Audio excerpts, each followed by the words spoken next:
تعالیٰ میں سب سے بڑا رب ہوں، اور اپنے آپ کے رب ہونے کا دعویٰ انسانوں میں صرف فرعون کا ہے۔ اس کی باندی مسلمان ہو گئی، موسیٰ علیہ السلام کا کلمہ پڑھ لیا، ایمان چھپتا نہیں، وہ پتہ چل گیا۔ فرعون نے اس کو پکڑوایا، اس کی دو بچیاں، ایک دودھ پیتی ایک ساتھ چلتی، اور اس نے اپنے دربار میں کڑاہ میں تیل ڈلوایا، نیچے آگ لگوائی، تیل ابلنے لگا۔ جب وہ پوری طاقت سے ابلنے لگا تو اس نے فرعون نے اس عورت سے، اس باندی سے کہا، یہ آگ تیرے سامنے ہے، جلتا ہوا تیل،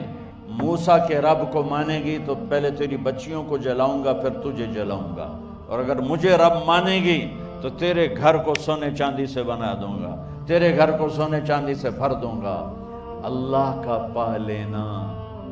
یہ میری آپ سب کی معراج ہے، اور اللہ کو کھو دینا میرے آپ سب